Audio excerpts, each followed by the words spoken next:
Hello, everybody. I'm Kevin Allen of USA Today Sports, and I'm with my podcast partner, Tom Laidlaw, the former NHL defenseman for the New York Rangers and Los Angeles King, and recently a contestant on the CBS series Survivor. And we're the Laidlaw and Allen podcast. We're here every Monday and Wednesday to talk about all things hockey. And Tom, a lot going on this week in the NHL. And the first topic that I really want to discuss is we've had there's been a series of goals that I would call, pretty spectacular, but I want to get your take on it. I mean, we've had a lacrosse style goal by Ovechkin. We've had two in between the legs goals, one by Matthew Tkachuk, and Sonny Milano did one earlier in the year. And there's been a lot of buzz about them. But what's an old school defenseman think about these goals? And, should we be attempting them in games? Well, first of all, can you imagine if I tried something like that when Herb Burks was coaching? I remember one time when Herb was coaching, I was in Washington. I'll never forget this. We're killing a penalty, and I had the puck inside our blue line, and all I had to do was shoot it down. And I felt, I don't know where it came from. I felt pretty confident that day, and I did a little toe drag around somebody, and then I shot it down. Totally needless play. I got back to the bench, and Herb just ripped me, just like, what are you doing? Don't ever do that again.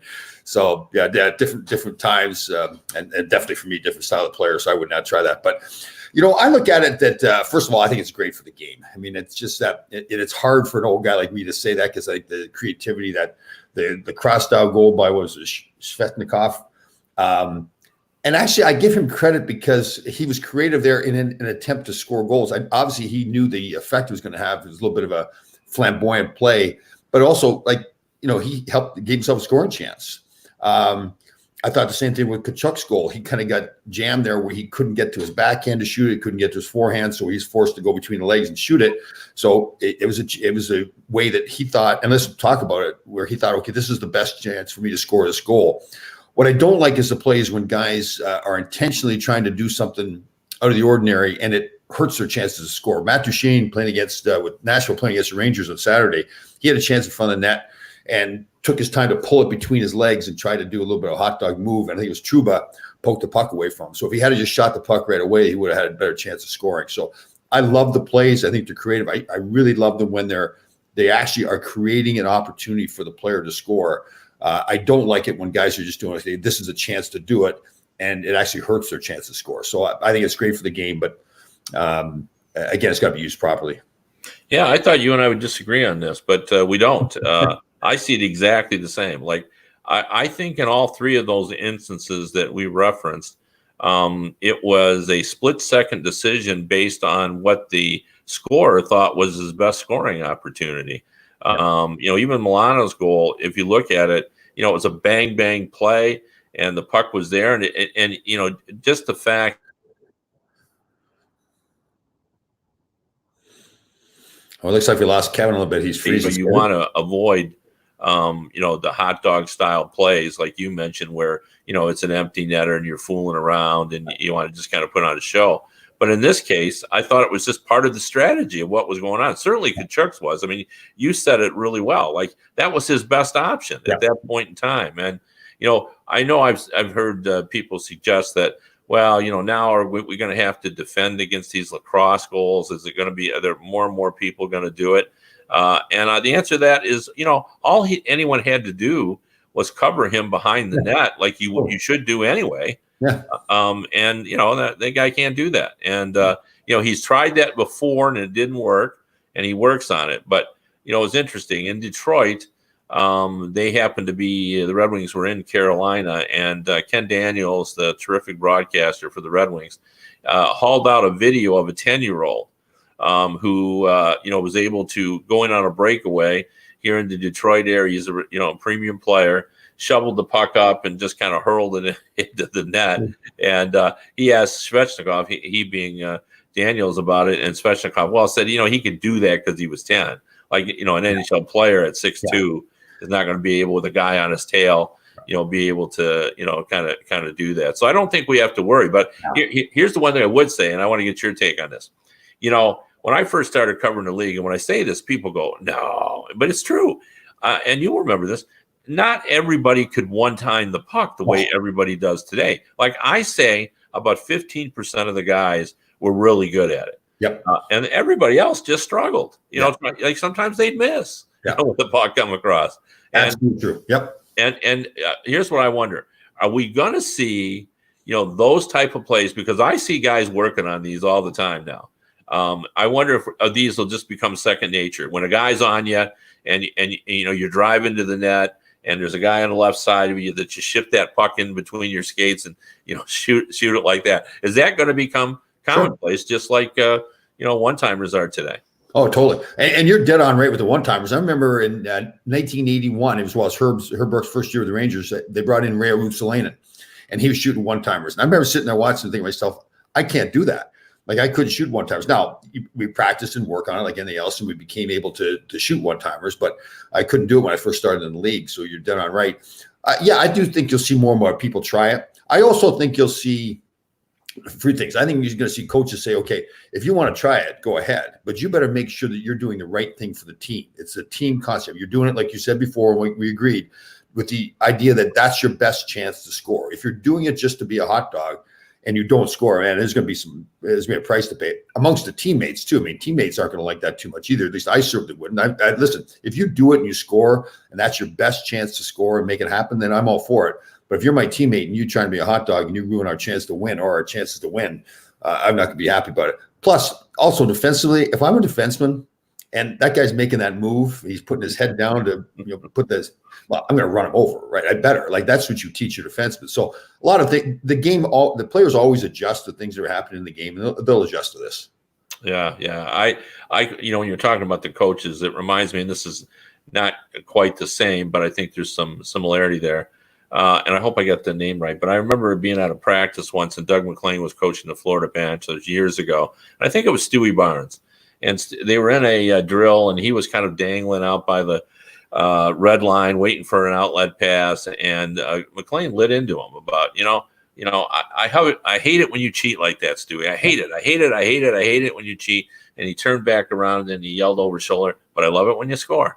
And I think that's sort of true on these plays. Yeah. Like, you may not like it when a guy does something, a little bit out of the ordinary, but if he scores, that's a different story. You better do it. That's what the reaction when Milano tried what he did in that first game. And, you could see Tortorella on the bench just rolling his head and walking down the thing. But hey, what can you say? Milano scored, and it was a big goal. So, it's going to be interesting to see.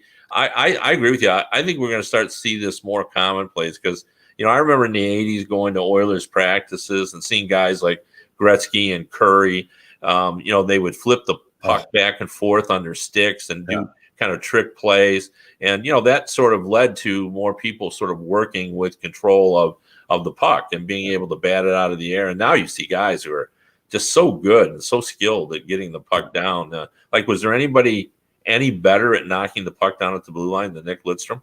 It was an art for him. Definitely. Yeah. Hey, here's go way back how barbaric we were. Like the tricks that we learned was putting Vaseline on the outside of our gloves when players started wearing visors, so we could rub our gloves into their face and they couldn't get the Vaseline on.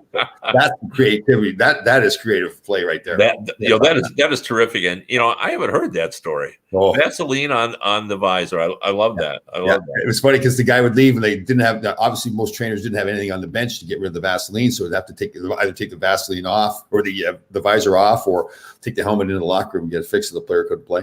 You got any other tricks up your sleeve that you used to do that people wouldn't even think about doing anymore?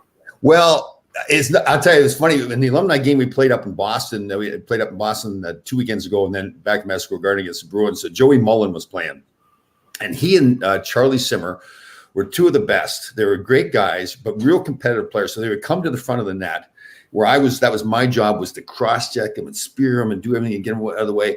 So both of them, I would, like Charlie was better at it. So I'd be hitting him. He goes, "Oh, Tommy, don't do that. Don't do that." Joey wouldn't usually say too much, but you hit him. And they would both leave. They would go to the high slot. So in my mind, I'm thinking, wow, I really intimidated those guys. I got them to leave in front of the net. As soon as they went to the high slot, the guy in the corner with the puck would pass it to him in the high slot. They'd one time it and score. And then they'd be looking at it, like in Charlie's case, he'd be looking at me, laughing at me because he knew what he did. Joey was a little bit smoother with it. He wouldn't laugh about it. But we were talking about that, Joey and I. So that kind of stuff, like it kind of relates to the whole intimidation thing. Like you think you're intimidating the guy and you're really not. That was actually funny. I saw Joey Mullen made me think of that, and that was something for me. That was a pretty smart play. The one thing I would say, like, I love the modern game. I think the way the NHL's played today is fine. It was just sort of an evolution. Yeah. I certainly missed the 80s when we had a lot more defensive mistakes, which led more to scoring stands. But what I really miss was the all-out war in the slot. Like, yeah. I mean, that was just it was like hand-to-hand combat in the slot area, and there'd usually be two guys and two defenders. Yeah. And the sticks would be flying up in the air, and you'd be Josh, you just don't see that anymore. It's usually one guy, a net front presence, and one guy trying to cross-checking him out of the way. But even that's, you got to be careful or you're going to get called on that. So you can't sort of do it the same way. There are little tricks, like in the old days, you could just cross-check. I think still now, if I was teaching the defenseman now, I would just teach him, keep your hands closer to your body and still get the stick in. You're still getting him in the ribs and that, and you're making it uncomfortable for him to come to the slot. So there's little things you can still do. I think one of the big things is to try to box him out before he gets there. But again, that's dicey too because of the interference call. So it is tough for defensemen. And, frankly, defensemen aren't drafted for the same reasons now. They're not picking defensemen for the same reasons they were like when I was selected. I was selected because I was the big, physical farm boy. Now they're selected because they can skate and move the puck. So it's just not in their nature, most of these players now, to be that physical in front of the net. Yeah. I was going to ask you too, the one thing I've always marveled at all these years of covering the league is how players don't react when they get slashed on the back of the leg like that. And we all know that hurts, that stings, and yet you watch guys in the NHL and they act like, they'll stand in front of the net and just keep taking it, Yeah. Like is it mind over matter? You got to teach yourself to do that. Yeah. They don't even react. Yeah, because if you react like you've been hurt, well, then if I'm doing it to you and you react like I've hurt you, well, I'm going to do it again because now I know I'm getting to you. Right. It's the same thing. I may have told you the story, but Ray Bourque, my first year in the league, and Ray Bourque, we were up in Boston, the old Boston Garden, and I was killing the penalty, and he was out of the point, and I think it must have been a 5-on-3. So I go down to block his shot. I go down on one knee. Well, it pulls the pad up and kind of exposes your knee a little bit. So he hits me, like he shot the puck about 2 inches off the ice. So it hits me right in the knee. There's no pad. And it's just burning. You're sweating from how much it burns. But I can't let him see that it hurts because if he sees that it hurts, he's going to shoot it again, thinking I'm going to get out of the way next time. So it's just burning. And when it hit my leg, it actually bounced up over the glass. So now we had a face-off again our own end. Well, almost identical play happens, goes back to him at the point. I go down to block it again, same knee. He shoots the same shot, hits me in the same spot. And I wanted to cry. It hurt so much. Like it was already burning the first time. But again, I had to get up because I was thinking, I can't let him see how much this hurts. And I know he's looking at me, like he's staring right at me, trying to figure out if he hurt me or not. And I couldn't show that it hurt, but it was stinging pretty bad. But yeah, I think it's just you don't want to have the opposition see that you're hurt out there. They're going to do the same thing over to you. Yeah, that makes sense. All right, I want to move on to a different topic. As I look at the standings and I see the Islanders now sitting, I think, at 10-3, it occurs to me, Tom, is Barry Trotz the very best coach in the National Hockey League right now? So are you related to Barry Trotz in some way? Or Not in the least. Okay, I just want to be sure on that. I do like him, though. You've harped on it. Actually, you know what? And Barry Trotz is a great man. I'll preface it. Like I dealt with him when he was in Nashville. I had a couple of guys there, and he's a fantastic person too. I think a very good coach. I just don't think he's like. I look at all those years in Nashville, those talented teams where they didn't get past the second round, and I think to myself, all of a sudden he's this better coach. Listen, I think he's a good coach. I think he's a really good coach. But my concern is you look at guys like the Rod Brindamores, the Gerard Gallants, the Craig Berube's, those guys just seem to get so much out of lesser teams. What I like about the Islanders, and again, Trotz deserves some of the credit, but like when they lost Tavares, I think the general manager there, Lou Lamoriello, played such a huge role in helping to build the culture right away because of that loss. It sounds strange to say, but he right away said, it's done. He's gone. He's not coming back. This is a team we have. We're going to win with this team. And that's what they did. So, again, does Trotz deserve some of the credit? I think he's getting too much credit for what's going on there. I think Lou Lamoriello deserves a lot of credit for the culture they built on that team. Well, I do think Lou deserves some credit, but let me make my point on this. I think your point about what they did in Nashville was valid, although I never really thought they had a contending team there. Like David Poile brought in some name players. They had Korea, for a short while. They had Forsberg for even a shorter while. And they had some decent players. But I never looked at the Nashville Predators and said, wow, I mean, they're an awesome team. I really thought that team, probably, it was what it was. I didn't think they were a contender. But, once Trotz got to Washington, he did exactly what he was supposed to do. He got the best out of Ovechkin. And that was the key. He connected with him. He got them going. They started to play a style that would give them a chance to win in a championship. Then he goes to the Islanders, and everybody predicted doom and gloom for that team. They had lost Tavares. And when you looked at that team when he took it over, and then statistically from the season before, without all that many changes, suddenly it was a completely different team. They were a much better defensive team. That's usually coaching. And I looked at this. It might be the fact that they got two goaltenders that can stop a puck, for God's sake. Well, certainly that's the case. They did improve their goaltending. But I'm looking at this year, and this is why I think you can talk about the Barry Trotz system. I looked at the two goalies, both of them, Bryce and Varlamov. And one of the reasons why I thought I was worried about the Islanders this year, I thought they were a bubble team because I just didn't believe in Varlamov. But you look at both of these goalies. Now, their goals against average are .214 and .215, respectively. The one goalie has a .929 save percentage, and the other one's at .930 something. What does that say? To me, that says that's the system. When these goalies are playing, statistically almost exactly the same. So, there are a lot of exceptional coaches, and I agree about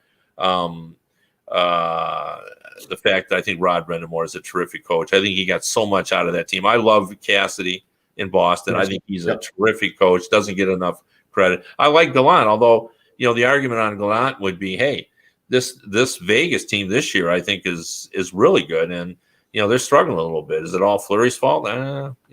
So there are a lot of good coaches around the league. But when you look at Trotz with the Cup one in Washington, with what he's done in the Islanders, I just think, he's the best thing going. I mean, Joel Quenneville, who I think is a good coach, and we agree, he won 3 Stanley Cups. He knows what he's doing. When he went to Florida, they haven't automatically been a better team. He hasn't been able to do that. And I think Trotz is doing that. So, that's my case right now. I mean, it doesn't mean a whole lot, but I would just say, just because of what has happened in the last couple of years, I'd say Trotz is my guy, is the best coach in the league. Okay, good. Well, then you guys will be going on vacation together. Yeah, we will. We'll buddy up on that for sure. Yeah. Okay, Tom, who's the worst team in the NHL? San Jose Sharks. Okay. Like, I look at Detroit, and who else we got at the bottom there? Detroit and Ottawa below them in the standings, and they're clearly rebuilding teams.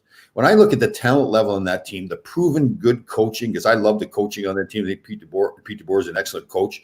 And I say to myself, that is the worst team. And for me, it's got probably one of the top tier talent-wise teams in the National Hockey League, but getting the least amount out of their talent. I watched them play, and you're wondering, like, if I'm Pete DeBoer, how are you not snapping? Like, I hate to say it, but I watched, and we talked about this player before, and I hate to be like this, but Carlson to me is just like, I don't even know if he wants to play. There's something missing with that player. Like, it's a mental thing. It's just, he doesn't even look like he's in the game at all. Some of the defensive lapses and the lack of effort. I mean, if I'm the coach, I'm losing it there, because that team should be way better than they are. But to me, I watched that team play, and they just no effort whatsoever to try to win hockey games right now. And it's terrible to say that. I hate saying that about a hockey team or hockey player. But that right now, I think they're the worst team in the league the way they're playing. Well, that's a fair assessment, but they're underachieving, and I think at some point this team could get together. Like, maybe they're not ever going to win a championship because they're not right, as you would say, with the they don't have all the necessary ingredients, but there is enough talent, I think, that they could sort of pull out of there and even be a playoff team. But I do look at the bottom of this the NHL standings, and I look at the Red Wings here. They're averaging 2.2 goals per game. They're giving up 3.80 goals per game, and they've got a penalty killing. It's at about 70%. And they're essentially a one-line team with a young line that's still a little bit inconsistent. You don't get the same level of play, with Anthony Mantha, that you get day in and day out from a top player. Even Dylan Larkin's had a little bit of a slump, even though I think he's a terrific player. I think Bertuzzi has been their most consistent player, but their defense is poor. Their goaltending has been average or below, and I just don't see much hope for them. I think this is what they are right now because they're players that they're going to be counting on and just aren't ready. Right. So I think they're the bottom, and then the Minnesota Wild, like there's talent on that team as well. I know, but I look at that team and I'm just not sure what in the world's going on there too. I know there's something missing there. Like it's an attitude thing. It's just the same thing with San Jose. It's like I don't see that like they're getting mad because they're losing and doing something about it. There's no effort there. Yeah, and what's interesting is the Senators before the season I would have said, oh, they're the worst team in the league. But I've watched them, and look, they're not a good team. Yeah. But I love their big 6'6" goalie Nielsen. I think he can hold them in games. They scored a little bit better than a real poor team. Should they've given up fewer goals. Their record isn't any good, but they're going to end up being the bottom. But I just don't see them as the worst team right now. They come to play too. I've talked so much about the culture on a team, and that comes out in the work ethic and the attitude towards the game. And I watch Ottawa, and I'm pleasantly surprised that these guys are coming to play. They know they're not that good; they're rebuilding, but it just seems like they play hard every night. They are building a culture in that team, and I think it's really important. And I'm with you on Minnesota. There's that culture is missing there. It's like it's been different coaches, different general managers. I wonder what's going on in that locker room. It seems to be something happening there. Well, that's a key point, Tom, because it has been different coaches, and it hasn't worked. I like Bruce Boudreau. Normally, he's kind of a player's coach. You like playing for him. It's like playing for your grandfather. It's he can get mad, but it doesn't seem like the end of the world. But he hasn't been able to get that team to perform, and I don't know what the issue is there. Bill Guerin. I assume he's got a plan for kind of turning this around, but it's going to require moving out, probably some veteran players and kind of getting a reboot there. But there's a shot that they could be the worst team by the end of the season, especially if things go down and continue to go downhill for that team. Yeah. I wanted to ask you about. I watched the 3-on-3, the Oilers and the Penguins in the overtime.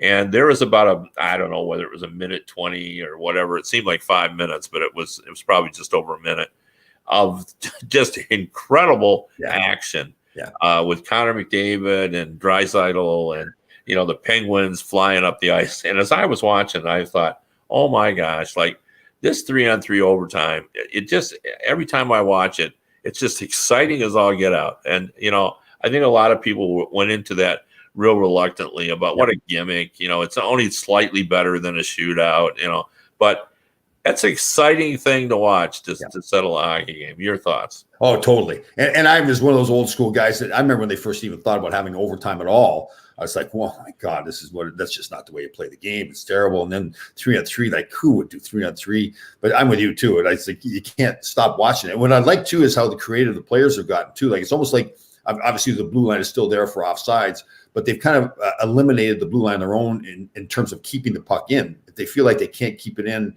and they have to turn it over, they would rather keep possession of the puck and now skate back into the zone. Like some really creative play by the players.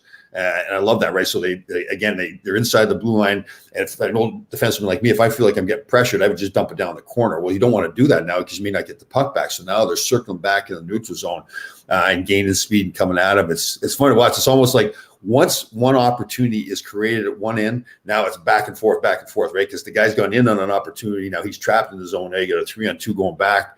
I love it. It is good for hockey, I must admit. I think that's why it's so great and agonizing for fans, because as you're watching your team go 2-on-1, you're saying to yourself, if we don't score, we're going to be 2-1. Totally. The other way. It's just like you're going, oh.